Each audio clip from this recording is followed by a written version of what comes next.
ఈ ఉదయకాల సమయంలో మొదటిగా మన పరలోకపు తండ్రి అయిన దేవునికి నా కృతజ్ఞతాస్తుతులు చెల్లిస్తూ ఉన్నాను. అలాగే వాక్యమును వినుటకు సిద్ధంగా ఉన్న ప్రియ సహోదరులందరికీ కూడా నా హృదయపూర్వకమైన వందనములు తెలియజేస్తూ ఉన్నాను. ప్రియమైన వారులారా, గడిచిన దినము మనము ప్రార్థన అనే అంశమును ప్రారంభించడం జరిగింది. ఆ యొక్క అంశంలో ప్రార్థన గురించి కొన్ని విషయాలు మనము ధ్యానించాం. అయితే ఈరోజు మరికొన్ని విషయాలు మనము ప్రార్థన గురించి ధ్యానం చేద్దాం.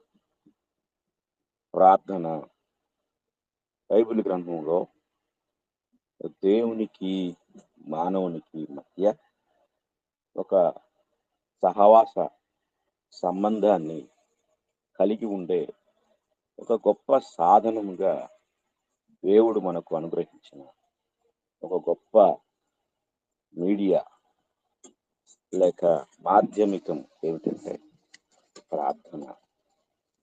కనుక పరలోకమందున్న దేవుని యొక్క సన్నిధికి భూలోకమందున్న మానవుడు సమీపించే ఒక అద్భుతమైన విధానమే ప్రార్థన అని జాగ్రత్తగా మనం గ్రహించగలం. కనుక ప్రార్థన అనేది ఏ విధంగా మనకు ఇవ్వబడిందో గత పాఠంలో కొన్ని విషయాల ద్వారా మనం తెలుసుకున్నాం. అలాగే ఈరోజు మరికొన్ని విషయాలు మనము ధ్యానిద్దాము. మొట్టమొదటిగా బైబిల్ గ్రంథంలో ప్రార్థన యొక్క ప్రారంభాన్ని వచ్చి మనం ఆలోచించినట్లయితే ఆదికాండము 4వ అధ్యాయంలో మనకు ప్రార్థన అనేది కనపడుతుంది. ఆదికాండము 4వ అధ్యాయము 26వ వచనాన్ని మనం చదువుకున్నట్లయితే, మరియు షేతునకు కూడా కుమారుడు పుట్టెను, అతనికి ఎనోషను పేరు పెట్టెను. అప్పుడు యెహోవా నామమున ప్రార్థన చేయుట ఆరంభమైనది. అది ఇక్కడ మనకు మొట్టమొదటిగా ప్రార్థన యొక్క ఆరంభం అనేది మనం చూడగలం. ఆ తర్వాత మనకి 12వ అధ్యాయం, ఆదికాండం 12వ అధ్యాయము 8వ వచనానికి వెళ్తే అక్కడ ప్రార్థన కూర్చిన ప్రస్తావన కనపడుతుంది. అక్కడ నుండి అతడు బయలుదేరి బేతేలుకు తూర్పుననున్న కొండకు చేరి, పడమటనున్న బేతేలుకును తూర్పున ఉన్న హాయికిని మధ్య గుడారము వేసి అక్కడ యెహోవాకు బలిపీఠము కట్టి యెహోవా నామమున ప్రార్థన చేసెను. అంటే ఇక్కడ ఆయన మరలా ప్రార్థన చేసినట్లుగా, అంటే అబ్రహాము ప్రార్థన చేసినట్లుగా మనకు కనపడుతుంది. ఆ తర్వాత మనము ఆదికాండం 13వ అధ్యాయము 4వ వచనం చదివినట్లయితే, తాను మొదట బలిపీఠమును కట్టిన చోట చేరెను, అక్కడ అబ్రాము యెహోవా నామమున ప్రార్థన చేసెను అనే మాట మనకు కనపడుతుంది.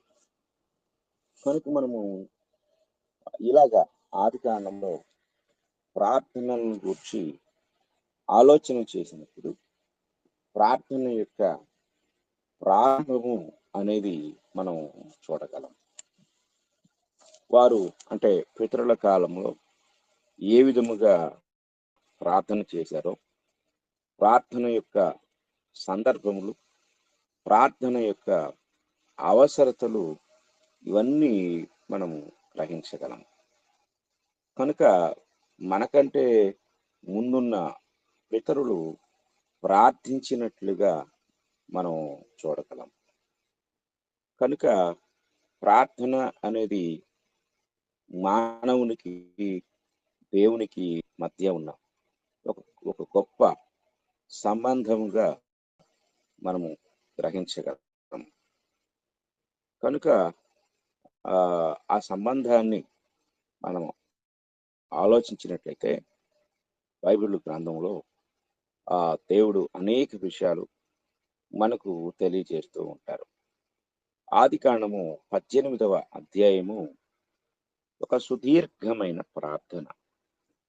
ఆ 18వ అధ్యాయంలో దేవుడు సొదొమను నాశనం చేయుటకు దేవదూతలను పంపించినప్పుడు అబ్రహాము చేసిన ఒక అద్భుతమైన ప్రార్థన. ఆ ప్రార్థనలో దేవునితో ఆయన మాట్లాడే విధానం, ఇవన్నీ మనకు 18వ అధ్యాయంలో చాలా స్పష్టంగా మనకు కనిపిస్తూ ఉంటాయి. 18వ అధ్యాయము ఆదికాండము 18వ అధ్యాయము 24వ వచనం నుండి మనము గమనించినట్లయితే ఆ 33 వచనాల వరకు కూడా అబ్రహాము దేవుని వెంటపడినట్లుగా, లేక దేవునితో మొరపెట్టినట్లుగా, దేవునికి విజ్ఞాపన చేసినట్లుగా, సొదొమ విడుదల కొరకు, సొదొమ రక్షణ కొరకు, సొదొమ నాశనం నుండి విడిపించుట కొరకు అబ్రహాము ఎంతగా ప్రార్థన చేశారో, అబ్రహాము ఎంతగా విజ్ఞాపన చేశారో అనే సంగతులు మనకు ఎంతో స్పష్టముగా తెలియచేయబడుతూ ఉంటాయి. కనుక మనకు ఈ అధ్యాయం అంతా కూడా ఒక గొప్ప మాదిరికరమైన ప్రార్థన. అంటే నశించిపోయే వారి కొరకు రక్షణార్థమైన విజ్ఞాపన అనేది ఈ ప్రార్థనలో మనం చూడగలం. రక్షించబడిన ఒక వ్యక్తి దేవునితో సరి అయిన సహవాసము, సంబంధము కలిగిన ఒక వ్యక్తి ఏ విధముగా దేవునికి మొరపెడతాడో, దేవునికి ఏ విధముగా విజ్ఞాపన చేస్తాడో, అది ఒక గొప్ప బాధ్యతతో కూడినదిగా, అంటే మొక్కుబడి ప్రార్థనగా నేను ప్రార్థన చేశాను అని చెప్పుకునేటట్లు కాకుండా, ఒక బాధ్యతాయుతముగా, ఒక పేషెంట్ ఏ విధముగా సీరియస్ కండిషన్లో ఉంటే ఆ పేషెంట్కి సంబంధించిన వారు డాక్టర్ని ఏ విధంగా బతిమాలుకుంటారో, డాక్టర్ని ఏ విధంగా వేడుకుంటారో, అలాగా అబ్రహాము ఆ యొక్క సొదొమ నాశనములో తన తన యొక్క సహోదరుడు లేక తన కుమారుడైన లోతును తప్పించుట కొరకు, ఆ కుటుంబాన్ని తప్పించుట కొరకు ఆయన చేసిన విజ్ఞాపన యొక్క ఫలితమే లోతు కుటుంబము సురక్షితంగా బయటికి తీసుకురావటం జరిగింది. కనుక దేవుని వాక్యాన్ని మనం గమనించినప్పుడు యాకోబు పత్రికలో అక్కడ నీతిమంతుని విజ్ఞాపన బహు బలము గలదై అంటాడు. కనుక అబ్రహాము నీతిమంతుడు. అబ్రహాము దేవుని నమ్మెను, అది అతనికి నీతిగా ఎంచబడెను అనే మాట ఎన్నోసార్లు బైబిల్ గ్రంథంలో మనకు పదే పదే చెప్పబడింది. కనుక నీతిమంతులుగా విజ్ఞాపన చేయుట అనేది అవసరం. కనుక అబ్రహాము యొక్క విజ్ఞాపన ఆదికాండం 18వ అధ్యాయం అంతా మనకు స్పష్టంగా కనపడుతుంది. కనుక నేడు మనం కూడా విజ్ఞాపన చేయవలసిన వారమై ఉన్నాం. నశించు వారి పట్ల ప్రతి వ్యక్తి యొక్క బాధ్యత వారి విడుదల కొరకు, వారి రక్షణ కొరకు విజ్ఞాపన చేయుట. అయితే మనము విజ్ఞాపన చేయనప్పుడు అబ్రహాము వలె నీతిమంతులముగా విజ్ఞాపన చేయవలసిన వారమై ఉన్నాం. ఎందుకంటే దేవుడు నీతిమంతుల విజ్ఞాపనను ఆయన అంగీకరిస్తాడు అనేది మనం గ్రహించాలి. తర్వాత రెండవది మనం గమనించినట్లయితే యాకోబు యొక్క ప్రార్థన మనం చూద్దాం. ఆది కాండము 32వ అధ్యాయము 9వ వచనం నుండి మనం చదువుకున్నట్లయితే అక్కడ ఆయన విజ్ఞాపన చేస్తూ ఉంటాడు, ప్రార్థన చేస్తూ ఉంటాడు. అప్పుడు యాకోబు, నా తండ్రి అయిన అబ్రాహాము దేవా, నా తండ్రి అయిన ఇస్సాకు దేవా, నీ దేశమునకు నీ బంధువుల ఎద్దుకు తిరిగి వెళ్ళుము. నీకు మేలు చేసేదనని నాతో చెప్పిన యెహోవా, నీవు నీ సేవకునికి చేసిన సమస్తమైన ఉపకారములకును సమస్త సత్యమునకును అపాత్రుడను. ఎట్లనగా నా చేతి కర్రతో మాత్రమే ఈ యొర్దాను దాటి తిని, ఇప్పుడు నేను 2 గుంపులైతిని. నా సహోదరుడైన ఏశావు చేతి నుండి దయచేసి నన్ను తప్పించుము. అతడు వచ్చి పిల్లలతో తల్లిని నన్ను చంపునేమో అని అతనికి భయపడుచున్నాను. నేను నీకు తోడై నిశ్చయముగా మేలు చేయుచు విస్తారమగుట వలన లెక్కింపలేని సముద్రము ఇసుక వలె నీ సంతానమును విస్తరింప చేయుదునని సెలవిచ్చితివే అనెను. అక్కడ ఆయన ప్రార్థన, యాకోబు యొక్క ప్రార్థన మనము గ్రహించగలం. కనుక ప్రార్థన అనేది పితరుల కాలం నుండి కూడా ఒక గొప్ప మాదిరికరమైన ప్రార్థనగా మనం గ్రహించగలం. ఆయా సందర్భములలో ప్రార్థన అనేది ఒక గొప్ప అద్భుతమైన సాధనముగాను, ఒక గొప్ప అద్భుతమైన భాగ్యముగాను మనం గ్రహించగలం. కనుక పితరుల కాలము నుండి నేటి క్రైస్తవ కాలము వరకు కూడా ప్రార్థన దేవుడు అనుగ్రహించిన ఒక గొప్ప సాధనముగా మనము గ్రహించగలము. కానీ ఈరోజు దేవుడు అనుగ్రహించిన ఇట్టి గొప్ప భాగ్యమును చాలా మంది నిర్లక్ష్యం చేస్తూ ఉంటారు. కనుక జాగ్రత్తగా మనం గ్రహించాలి. తర్వాత నిర్గమకాండము 5వ అధ్యాయము 22వ వచనాన్ని మనం చదువుకుందాం. మోషే యెహోవా ఎద్దుకు తిరిగి వెళ్ళి, ప్రభువా, నీవేళ ఈ ప్రజలకు కీడు చేసితివి, నన్నేల పంపితివి. నేను నీ పేరట మాట్లాడుటకు ఫరో ఎద్దుకు వచ్చినప్పటి నుండి అతడు ఈ జనులకు కీడే చేయుచున్నాడు. నీ జనులను నీవు విడిపింపను లేదన్నా.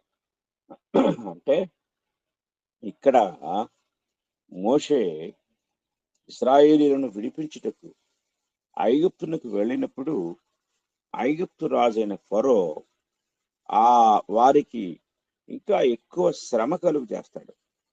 అలా శ్రమ కలుగు చేసినప్పుడు మోషే దేవుని యొద్దకు వెళ్ళి మొరపెడతాడు, ప్రార్థన చేస్తాడు. జాగ్రత్తగా మనం గ్రహించాలి. ప్రార్థన అనేది నశించు వారికి అలాగే దేవునికి మధ్య ఒక అడ్డుగోడగా నిలబడే సాధనం.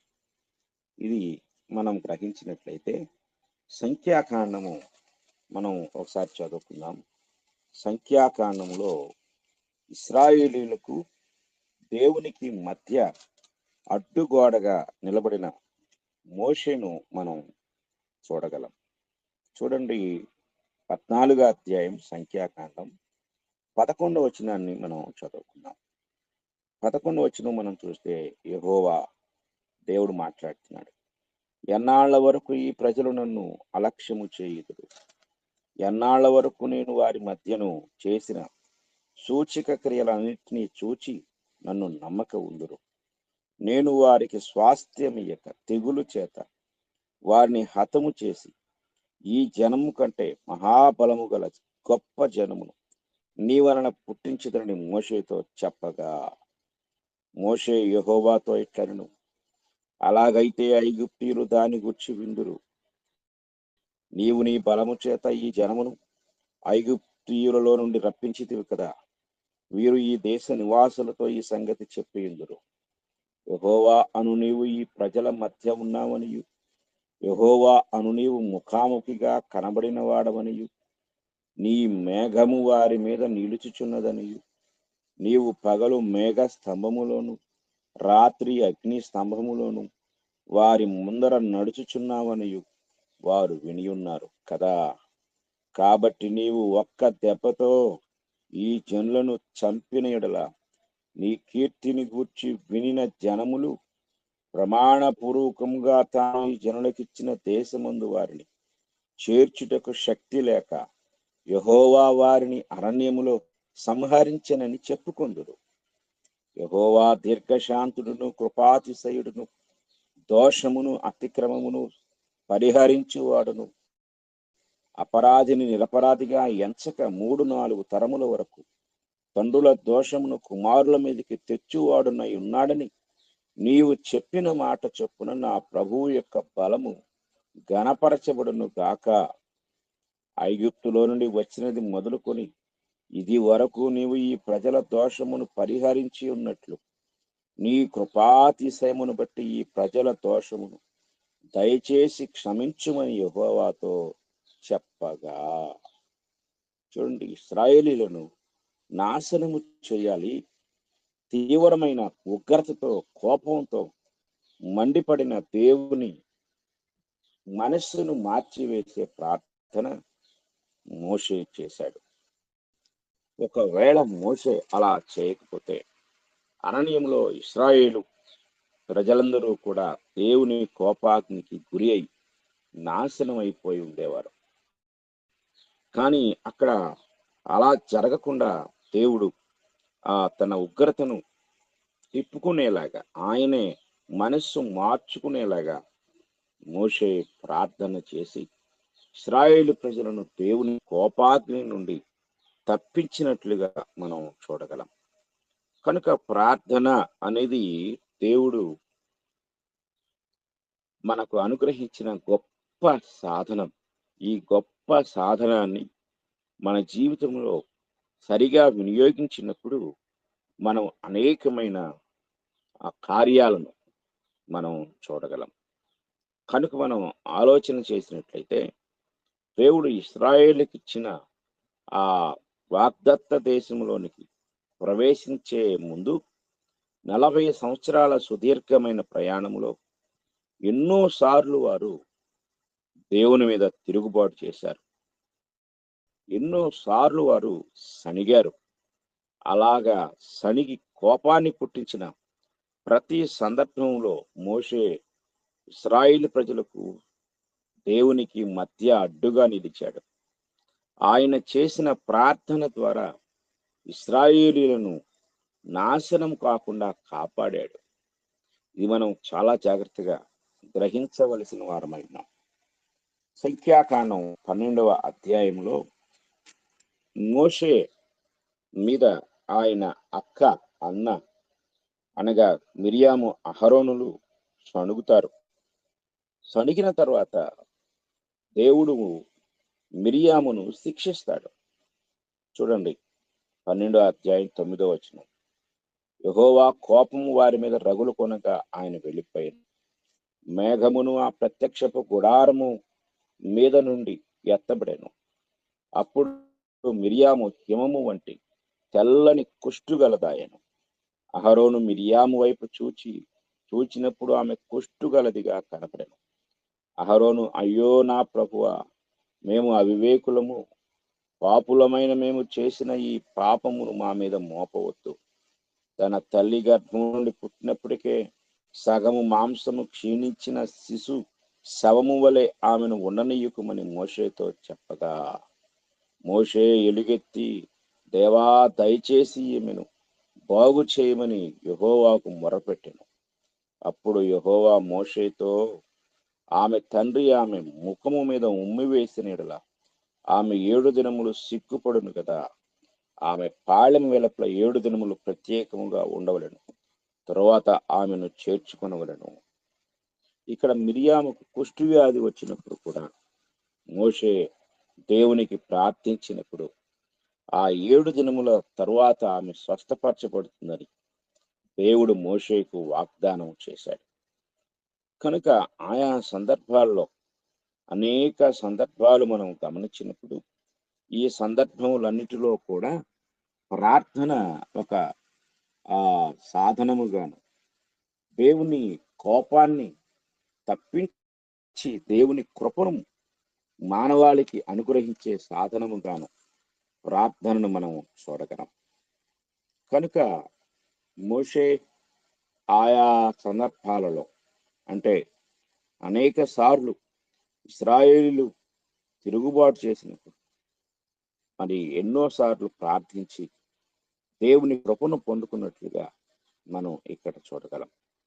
ఆ తరువాత మనం పరిశీలించినట్లయితే యెహోషువ గ్రంథం 7వ అధ్యాయాన్ని మనం చదువుకున్నప్పుడు, యెహోషువ గ్రంథం 7వ అధ్యాయంలో యెహోషువ చేసిన ప్రార్థన మనకు కనపడుతుంది. యెహోషువ గ్రంథం 7వ అధ్యాయము 6వ వచనం నుండి మనం చదువుకున్నట్లయితే అక్కడ కొన్ని విషయాలు మనకి కనపడతాయి. అంతకంటే ప్రాముఖ్యంగా యెహోషువ జీవితంలో ఆయన చేసిన ఒక అద్భుతమైన ప్రార్థన మనం జాగ్రత్తగా గమనించగలం. ఆ ప్రార్థన, యెహోషువ చేసిన ప్రార్థన మనము 10వ అధ్యాయంలో చూడగలం. 10వ అధ్యాయము 12వ వచనాన్ని మనం చదువుకుందాం.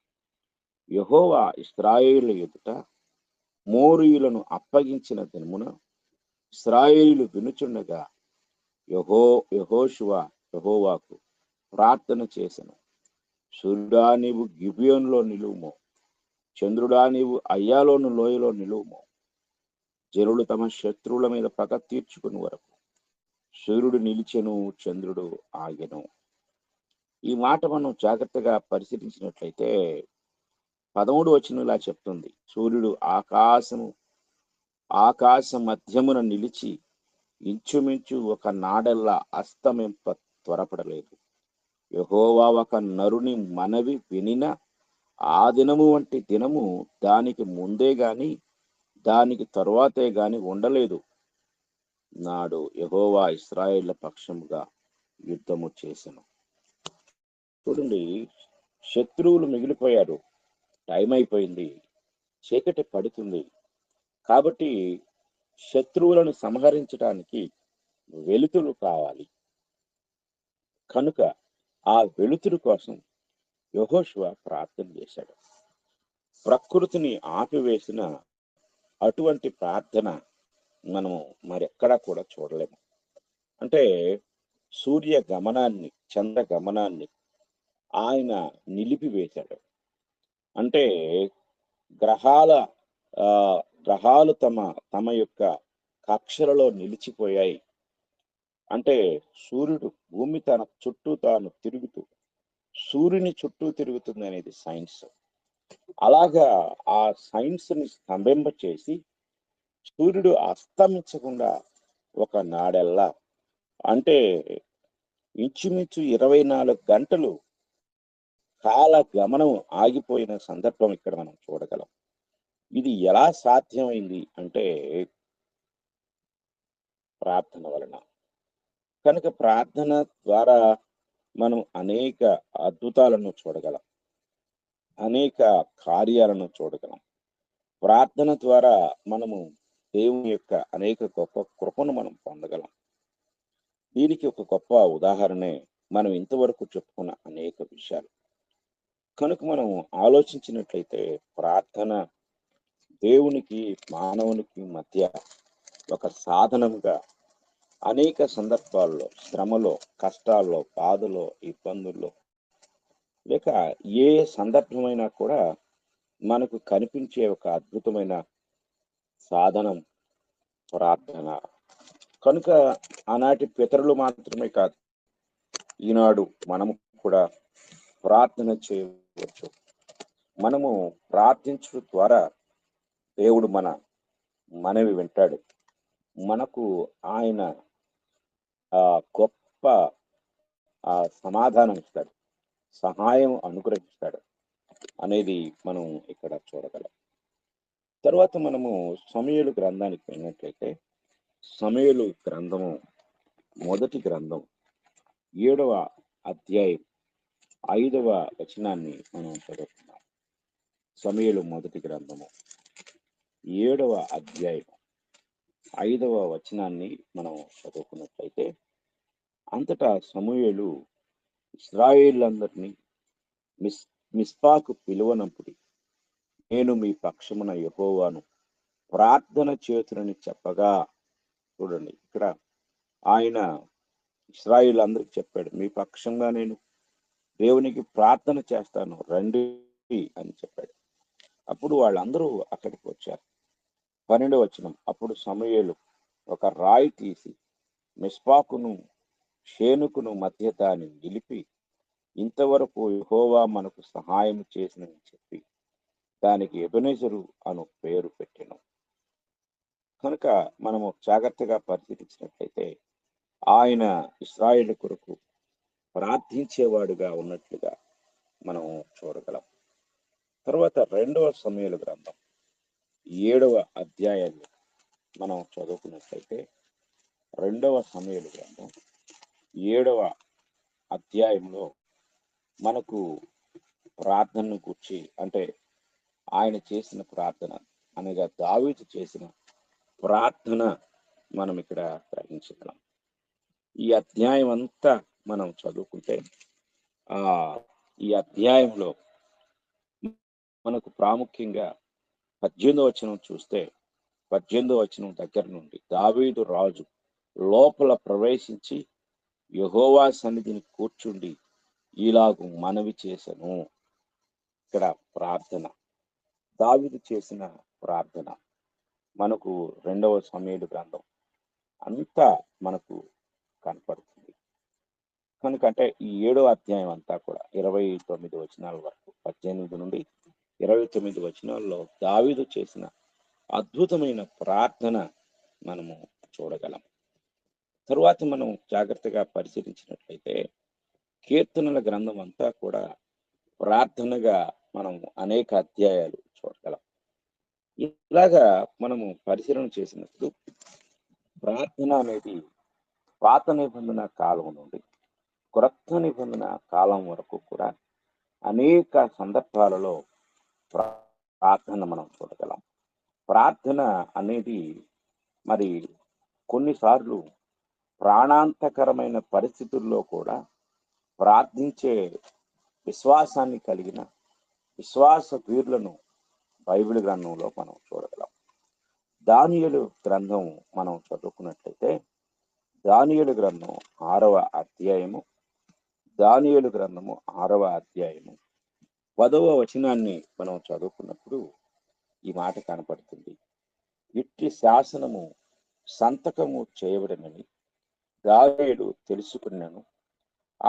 అతడు తన ఇంటికి వెళ్ళి యథాప్రకారముగా అనుదినము ముమ్మారు మోకాళ్ళును తన ఇంటి పైగది కిటికీలు యెరూషలేము తట్టునకు తెరవబడి ఉండగా తన దేవునికి ప్రార్థన చేయుచు ఆయనను స్తుతించుచు వచ్చాను. చూడండి, ఈ మాటలు మనం జాగ్రత్తగా పరిశీలించినట్లయితే ఆయన ప్రార్థన చేసినట్లుగా మనం చూడగలం. ప్రార్థన అనేది ఇక్కడ దేవుడు, అంటే దానియేలు ఆ యొక్క మరి విపత్కరమైన పరిస్థితుల్లో, అంటే ప్రాణాంతకమైన పరిస్థితుల్లో ఎవరూ కూడా ప్రార్థన చేయకూడదు 30 రోజుల వరకు. ఒకవేళ ప్రార్థన చేస్తే రాజుగారికే చేయాలి అనే రాజ శాసనాన్ని, అంటే ఇట్టి శాసనము సంతకము చేయబడను అంటే ఇక దాన్ని రాజు కూడా మార్చలేడు అని దాని ఉద్దేశం. మార్పు చేయలేని శాసనము వచ్చిన దానియేలు యథావిధిగా ముమ్మారు దేవునికి ప్రార్థన చేయుట మానివేయలేదు అనేది ఈ అధ్యాయంలో మనం ఎంతో స్పష్టంగా చూడగలం. కనుక ప్రియమైన వారులారా, దేవుని యొక్క వాక్యాన్ని జాగ్రత్తగా మనం పరిశీలన చేస్తే అనేక విషయాలు మనకు ప్రార్థన గురించి తెలియచేయబడుతూ ఉంటాయి. అనేక విషయాలు క్రొత్త నిబంధనకు వస్తే ప్రార్థన గురించి ఎన్నో విషయాలు మనకి చెప్పబడుతూ ఉంటాయి. ఆ అంటే విపత్కరమైన పరిస్థితుల్లో అపోస్తుల కార్యం 16వ అధ్యాయంలో పౌలు శీలలు బెత్తములతో కొట్టబడి వారు స్పృహ కోల్పోయి అపస్మారక స్థితిలోనికి వెళ్ళిపోయి ఆ మధ్యరాత్రి వారికి మెలకు వచ్చినప్పుడు వారు పాటలు పాడారు, ప్రార్థన చేశారు. చెరసాల పునాదులు కదిలిపోయాయి, చెరసాల బద్దలైపోయింది. ఇలాగా క్రొత్త నిబంధన అంతట్లో ఎక్కువగా పౌలు తన బోధనలో కూడా ప్రార్థన గురించి ఎన్నో విషయాలు మనకు తెలియచేయటం జరిగింది. కనుక బైబిల్ అంతట్లో దేవునికి ఇష్టలుగా ఉన్న వారందరూ కూడా మరి ప్రార్థన చేసినట్లుగా మనము చూడగలం. కనుక కొన్ని వివరణలు అంటే లేఖనానుసారమైన వివరణలు మనం చూసినట్లయితే ప్రార్థన అంటే ఏంటో కొన్ని విషయాలు మనం చూద్దాం. ఇందులో మొదటి విషయం ఏమిటంటే తండ్రి యొద్దకు ఒక బిడ్డ వెళ్ళటం. ప్రార్థన అంటే తండ్రి యొద్దకు ఒక బిడ్డ వెళ్ళే సందర్భాన్ని మనం గమనించినట్లయితే ఇక్కడ మనకు రోమీలకు రాసిన పత్రిక 8వ అధ్యాయము చూడండి. రోమీలకు రాసిన పత్రిక 8వ అధ్యాయము 15వ వచనాన్ని మనం చదువుకుందాం. రోమీలకు రాసిన పత్రిక 8వ అధ్యాయము 15వ వచనాన్ని మనం చదువుకున్నట్లయితే అక్కడ ఈ మాట మనకు కనపడుతుంది. చూడండి 15వ వచనం. ఏలయనగా మరలా భయపడుటకు మీరు దాస్యపు ఆత్మను పొందలేదు గాని దత్తపుత్రాత్మను పొందితిరి. ఆ ఆత్మ కలిగిన వారమై మనము అబ్బా తండ్రి అని మొరపెట్టుచున్నాం. అబ్బా అనే మాట అరామిక్ మాట. తండ్రి అబ్బా అంటే ఉన్నది ఉన్నట్లుగా తెలుగులో కూడా అబ్బా అనే మాటని తర్జుమా చేశారు. రెండు కూడా ఇంగ్లీష్లో మనకి ఒకే అర్థాన్ని ఇస్తాయి. తెలుగులో కూడా అబ్బా అన్న తండ్రి అన్న రెండు కూడా ఒకటే. అయితే అబ్బా తండ్రి అని మొరపెడుతున్నాం అంటే తండ్రి యొద్దకు ఒక బిడ్డగా వెళ్ళటం అంటే ఒక దేవుని పిల్లలముగా ఆయన దగ్గరికి వెళ్ళి తండ్రి అని ప్రార్థించటం. కనుక తండ్రి వద్దకు బిడ్డగా వెళ్ళి ప్రార్థించే విధానము దేవుడు మనకు అనుగ్రహించిన ఒక గొప్ప భాగ్యం. ప్రభు అయిన యేసుక్రీస్తు వారు ప్రార్థన గురించి ఆయన చేసిన ఒక అద్భుతమైన ప్రసంగంలో లేక బోధలో మత్తయి సువార్త 6వ అధ్యాయం మనం చదువుకున్నట్లయితే ఆ ప్రార్థనలో ఆ తండ్రి యొద్దకు వెళ్ళే ఒక కుమారునిగా ఆ గొప్ప విషయాన్ని ఆయన తెలియజేస్తూ ఉంటాడు. చూడండి 6వ అధ్యాయము 6వ వచనాన్ని మనం చదువుకుందాం. నీవు ప్రార్థన చేయనప్పుడు నీ గదిలోనికి వెళ్ళి తలుపు వేసి రహస్యమందున్న నీ తండ్రికి ప్రార్థన చేయము. అప్పుడు రహస్యమందు చూచు నీ తండ్రి నీకు ప్రతిఫలమిచ్చును. జాగ్రత్తగా మనం గ్రహించాలి. అలాగే 8వ వచనానికి వస్తే మీరు మీ తండ్రిని అడుగక మునిపే మీకు అక్కరగా ఉన్నవేవో ఆయనకు తెలియదు. కాబట్టి మీరు ఇలాగ ప్రార్థన చేయుడి. పరలోకమందున్న మా తండ్రి. ప్రార్థనలో రిలేషన్ చాలా ప్రాముఖ్యమైనది. సంబంధం అంటే ఏ సంబంధముతో మనము దేవుని సమీపిస్తున్నాము అంటే తండ్రి కుమారుల సంబంధంతో మనము సమీపిస్తున్నాము. ప్రార్థన అనగా తండ్రి వద్దకు ఒక బిడ్డ వెళ్ళే సందర్భం. ఇది మనము జాగ్రత్తగా ఆలోచించవలసిన వారమై ఉన్నాం. చాలాసార్లు మనము అలాగే మన పిల్లలు వారు తండ్రి దగ్గరకు వచ్చి వారు అడుగుతూ ఉంటారు, తండ్రి లేక నాన్న నాకు బుక్స్ కావాలి, నా స్కూల్ ఫీజు కట్టాలి, టీచర్స్ అడుగుతూ ఉన్నారు. ఇలాగా వారు వారి అవసరాలు మాత్రమే చెప్తారు. తండ్రి ఆర్థికంగా ఎలా ఉన్నాడో అనేది వారికి తెలియదు. వారి అవసరాలు ఎందుకు డిమాండెడ్‌గా లేక బాధ్యతాయుతంగా తండ్రి దగ్గర అడుగుతారంటే, ఆయన తండ్రి అయ్యున్నాడు. మనం ఆయన పిల్లలమై ఉన్నాం. అంటే ఆ చనువు, ఆ యొక్క అర్హత, ఆ హక్కు తండ్రి మనకిచ్చిన గొప్ప బాధ్యత. కనుక తండ్రి యొద్దకు బిడ్డగా వెళ్ళే సందర్భం ప్రార్థనలో మనకు దేవుడు అనుగ్రహిస్తూ ఉన్నాడు.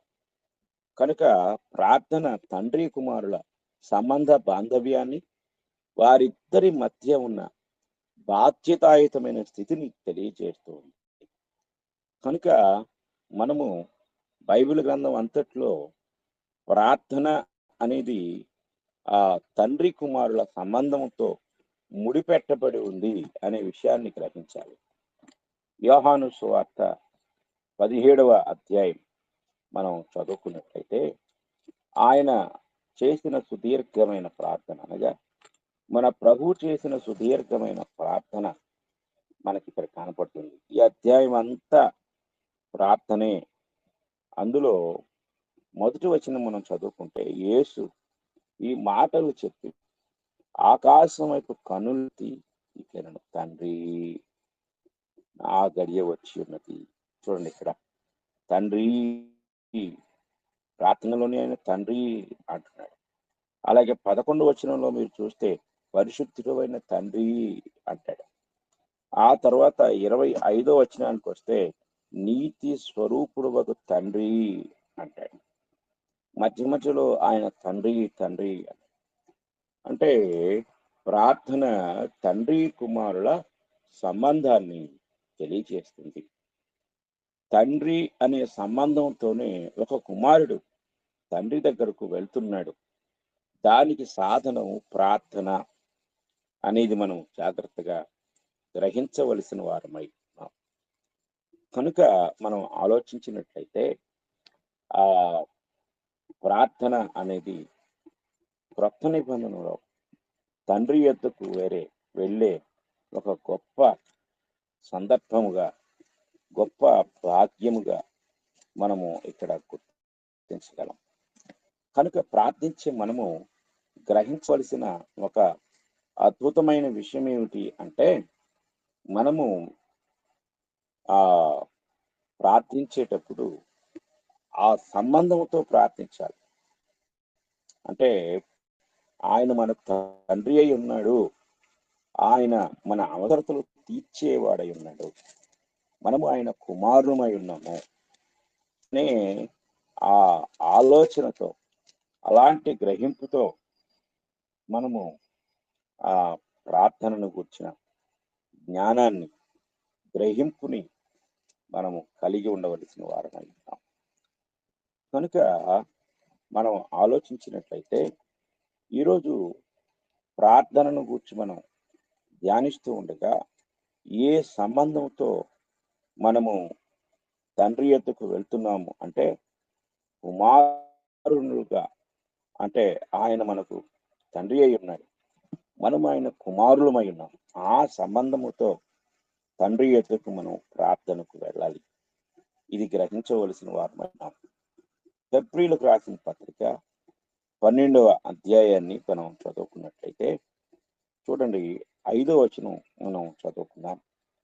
7వ వచనం చదువుకుందాం. 7వ వచనంలో, శిక్షా ఫలము పొందుటకై మీరు సహించుచున్నారు, దేవుడు కుమారులనుగా మిమ్మును చూచుచున్నాడు, తండ్రి శిక్షింపని కుమారుడెవడు. ఇందులో సందర్భం మనం ఆలోచిస్తే, దేవుడు కుమారులనుగా మిమ్మును చూచుచున్నాడు అనే మాట మనము గుర్తించవలసిన వారమై ఉన్నాం. కనుక ఆయన మనలను కుమారులుగా చూస్తూ ఉన్నాడు. ఇది జాగ్రత్తగా మనం గ్రహించాలి. కనుక ఈ మాటలు ఆలోచించినప్పుడు, కుమారులుగా అంటే ఆయన మన తండ్రి, మనం ఆయన కుమారులం. కనుక ఆయన మనల్ని కుమారులుగా చూస్తున్నాడు. సాధారణమైన కుటుంబానికి వెలపట ఉన్న మనుషుల్లో ఆయన మనం చూడటం లేదు. కనుక మనము ఆయన్ని ప్రార్థన ద్వారా సమీపించేటప్పుడు ఒకటి తండ్రి యొద్దకు బిడ్డగా వెళ్ళుట ప్రార్థన. తండ్రి కుమారుల సంబంధముతో మనము దేవునికి ప్రార్థన చేయవలసిన వారమై ఉన్నాం. ఇది జాగ్రత్తగా మనం గ్రహించాలి. కనుక ఈరోజు మనము ప్రార్థన గూర్చి పాత నిబంధన నుండి కొన్ని ఉదాహరణలను జ్ఞాపకం చేసుకున్నాం. ఇంకా చాలా ఉన్నాయి. బైబిల్ గ్రంథంలో ప్రార్థన చాలా ప్రముఖమైన స్థానాన్ని కలిగి ఉంది. అలాగా ప్రార్థించిన సందర్భాలు చూస్తే ఎన్నో సందర్భాలు, ఎంతో మంది ప్రార్థనలు మనం చూడగలం. మనం కొన్నిటి మాత్రమే చూసాం. అలాగే ప్రార్థనతో ఆ అంటే ప్రార్థనలో దేవుని సన్నిధికి మనం సమీపించుట అనేది తండ్రి కుమారుల సంబంధముతోను, తండ్రి కుమారుల మధ్య ఉన్న ఆ బాధ్యత బాధ్యతతో కూడిన విధానముగాను మనం చూడగలం. కనుక ఇంతవరకు మనం ధ్యానించిన విషయాలు మనం జాగ్రత్తగా గ్రహించాలి. ఇంకా ప్రార్థన అంటే ఇంకా చాలా విషయాలు ఉన్నాయి. దేవుని చిత్తమైతే తదుపరి వాటిని మనం నేర్చుకుందాము. కనుక ప్రార్థన గురించి నేర్చుకుంటనేది చాలా ప్రాముఖ్యమైన విషయము. ప్రార్థన ఎలా చేయాలి? ఎవరికి చేయాలి? ఈ ఎప్పుడు ప్రార్థన చేయాలి? లేక ఏ ఏ సందర్భాలలో మనం ప్రార్థించవలసిన వారమై ఉన్నాం? ఈ సంగతులన్నీ మనం నేర్చుకుందాము. కనుక ఇంతవరకు వినే విషయాలను ప్రతి ఒక్కరు కూడా మరి ఆలోచించి వాక్యానుసారమైన విధానంలో ప్రార్థన పట్ల గ్రహింపు కలిగి ఉండాలని మీకు తెలియజేస్తూ నేను ఈ మాటలు ముగిస్తూ ఉన్నాను. ఇంతవరకు శ్రద్ధగా ప్రతి ఒక్కరికి నా హృదయపూర్వకమైన వందనములు తెలియజేస్తూ ఉన్నాను.